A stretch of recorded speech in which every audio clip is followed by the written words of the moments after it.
Brought to you in association with Grendel Press. This is Werewolf, the podcast, a serial killer drama.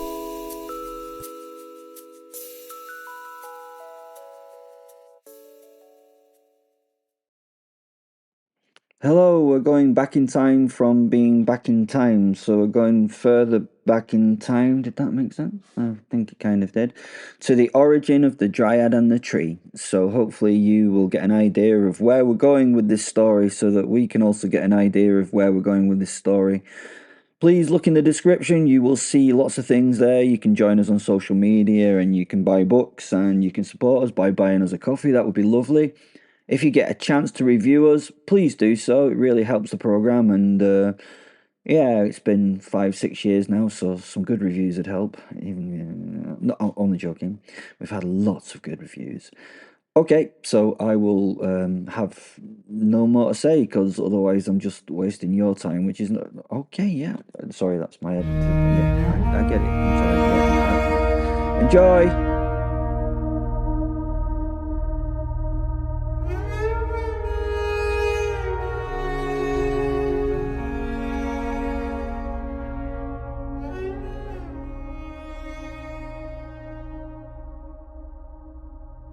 Fenrir, I've always disliked watching things die. That might surprise you, because I'm a wolf soul, you know.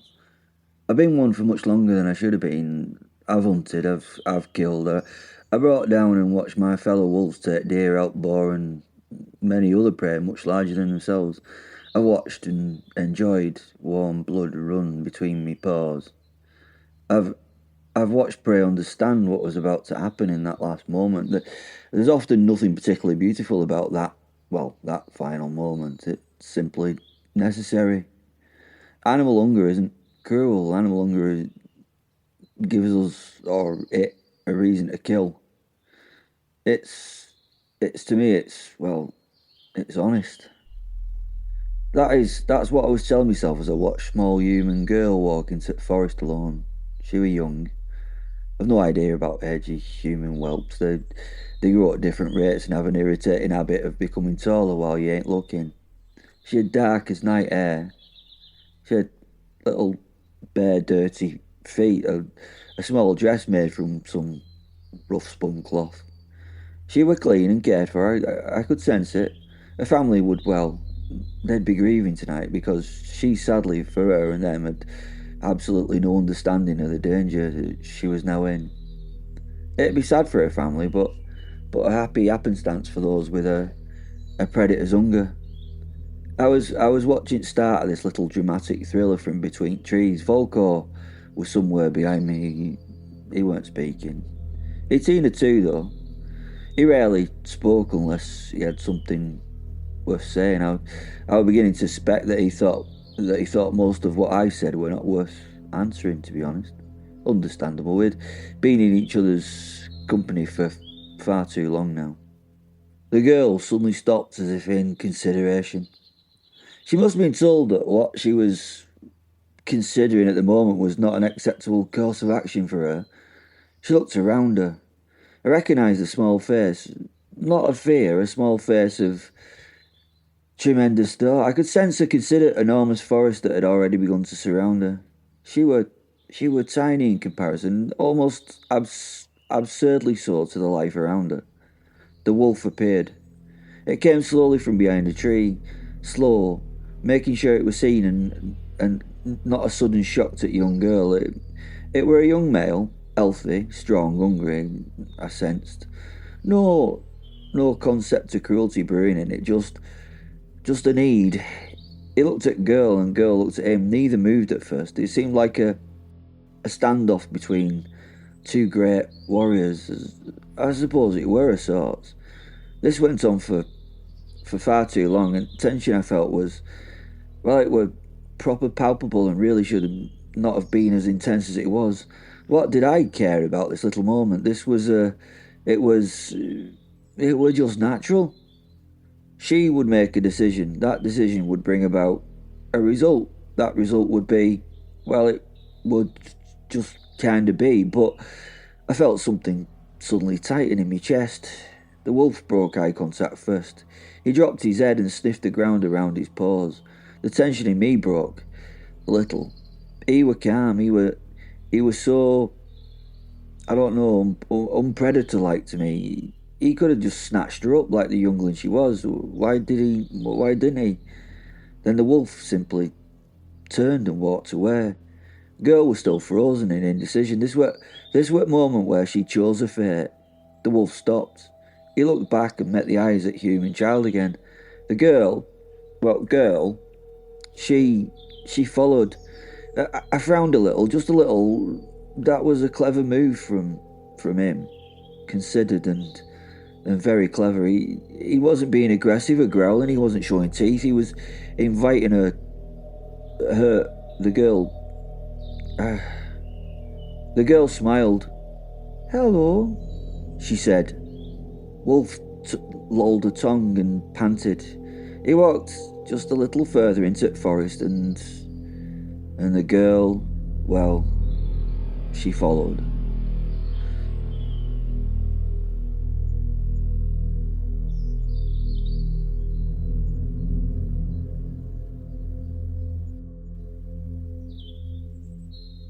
I moved with him.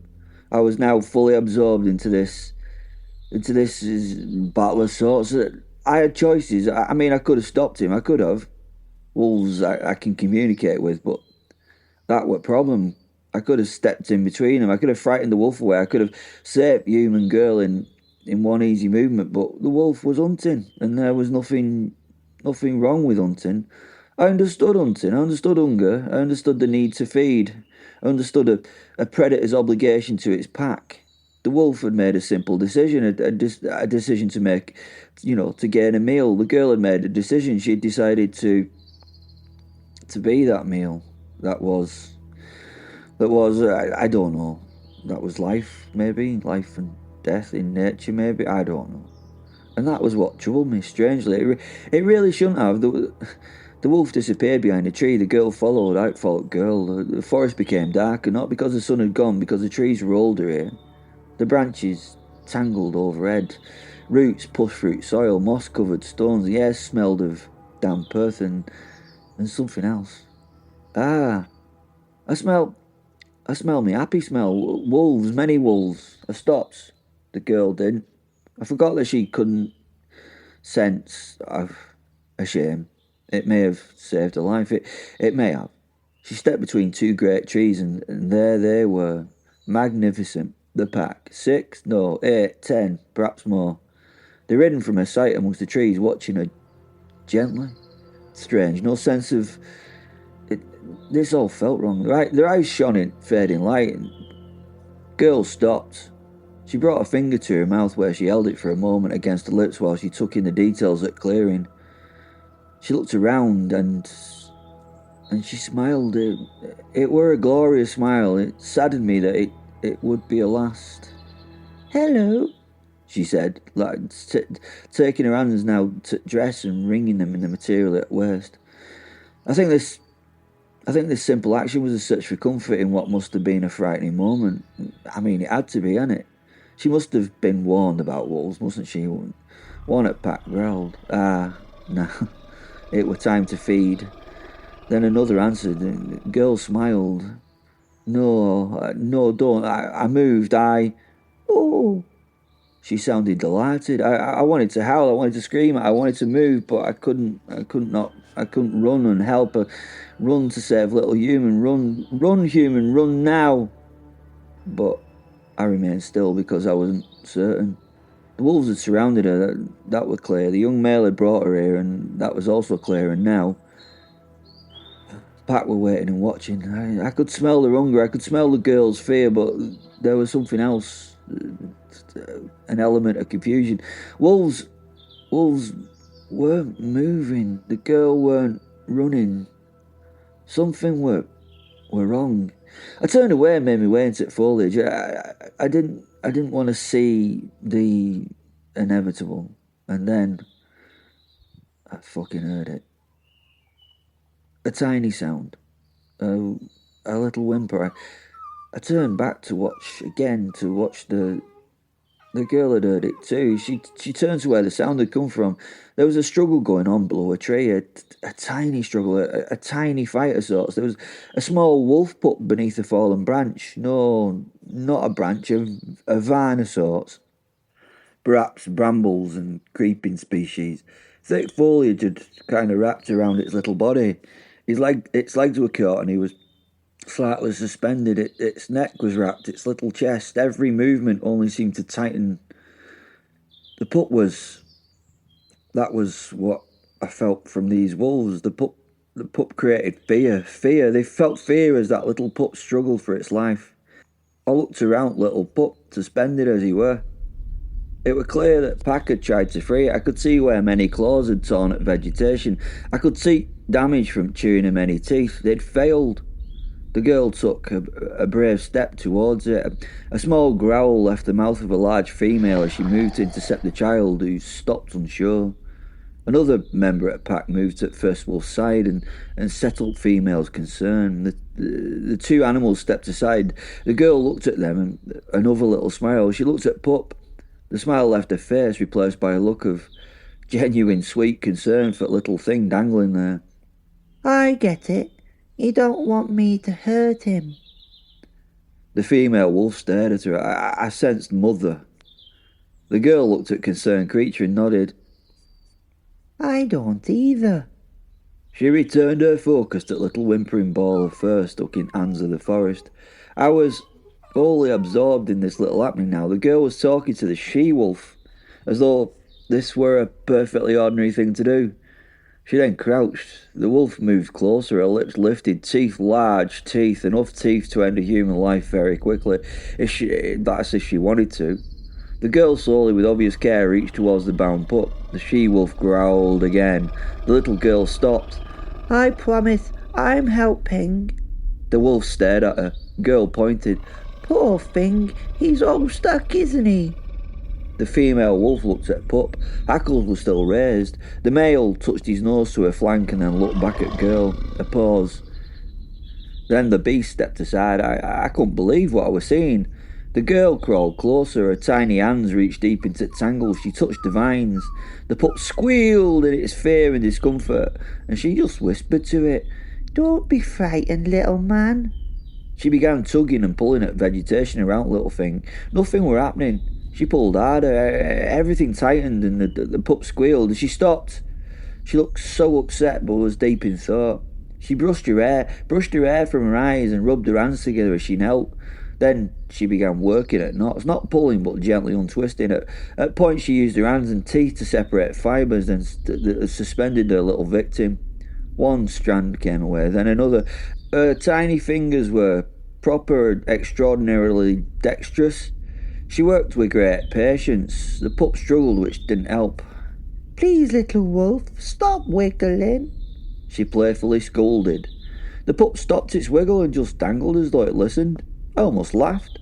A wolf pup had apparently just been disciplined by a human child. Once wiggling had stopped, she continued one knot, then another. Pack had become completely silent. They were observant and tense, but they sat engrossed in the little girl at work. Forest had joined them in the silence. No birds, no insects, no wind, nothing. Only the little girl's breathing and self-chatter. If I pulls this bit then, yay! Almost there, little doggy. And tiny sounds at Pup. Finally, last strand came loose. Pup rolled free. For a moment it simply lay there as if dead, and then it stood. It stumbled a little and the girl caught it. The she-wolf moved in response. It was so quick, but were blocked by a large male. The girl, oblivious to this, just smiled. You're all right, little one, she said, supporting it as it bimbled a little before it was strong enough to hold itself upright.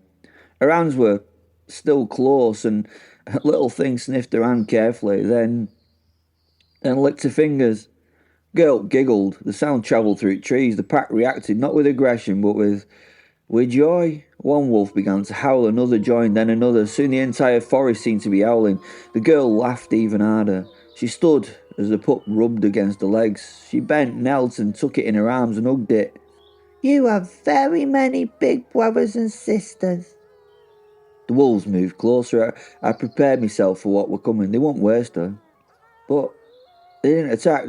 They surrounded her playfully, getting within her reach. They were not behaving as predators. They were now behaving as a guardian. One lowered its great head. The girl placed her hand against its muzzle. Wolf closed its eyes, and something happened. Something I cannot sort of properly explain. The air changed. The forest breathed. I felt it beneath me paws. A pulse, a warmth. Something moved through Earth's roots. Something moving through ground, through leaflet. The girl looked around. What's that? A little fear was evident, a little fear of the unknown. I looked too. The soil near sight a little wolf struggle had begun to move, very slightly. A tiny green shoot pushed through earth. The girl saw it. She crouched to look at it, and the little pup, well, it just came over and joined her. Hello, She said to the shoot while stroking Little Wolf's head. The shoot moved in response. That were impossible, but then, I suppose so was I. A leaf appeared, then another. Girl touched it. The moment her fingers touched the tiny plant, the wolves began howling again. Not in fear, not in hunger, in sort of celebration. The sound rolled across through the forest, and something inside me changed. I understood. The wolves had not brought girl here to kill her. The wolves had led her here because they knew that she could help. Perhaps they'd not known how, but perhaps they just simply trusted something older than thought. The girl had followed because she was curious, and because she was brave, and because she had not yet learnt lessons humans teach the children. That, everything strange must be feared. She looked at the wolves. you're all very nice. I laughed. They were bloody wolves. They were not nice, but they're not nasty or evil neither. They were just simply wolves, but perhaps that was the point. The little shoot continued to grow, a thin stem, 2 leaves now, then 4. The girl and the pup sat beside it. The wolves gathered around them, and for a moment there was no human. No wolf, no predator, no prey, only life. I looked towards Volkor, and he stood beneath the trees, silent. His eyes were fixed upon the growing plant. He didn't speak, he didn't need to. I sort of knew what were happening. Something had happened, something had been born, not a creature, not yet, something smaller, a beginning. Girl leaned towards tiny plant. We'll look after you. She smiled. We promise. Forest seemed to sigh, and somewhere beneath the earth something answered. I didn't know its name. I didn't know what it would become. I didn't know that centuries later humans would build around it and then out of it. I did not know that men would cut down trees and call it progress. I didn't know that a little girl would only one day walk from those timbers and forget who she'd been. I knew none of that, yet all I knew was this: a human child had saved a wolf, wolves had accepted her, and something in the forest had awakened because of it. Perhaps that's how magic begins, not with blood, not with sacrifice, not with this, whatever this is. Perhaps it's when 2 things that should fear one another choose not to. The girl was eventually led back to her worried home. The wolves watched her go back into that home. Her parents watched her wave at the tree line before rushing into her father's arms. The little plant remained, and we stayed beside it for a right long time. Volkor, well, he was mesmerised by it. For a long while he just stood, silent, watching what he already guarding, the first new life of this forest, and beneath the earth something dreamed, something green, something young, something that would one day laugh when the wind blew, and I think, perhaps, I don't know, it remembered sound at wolves celebrating.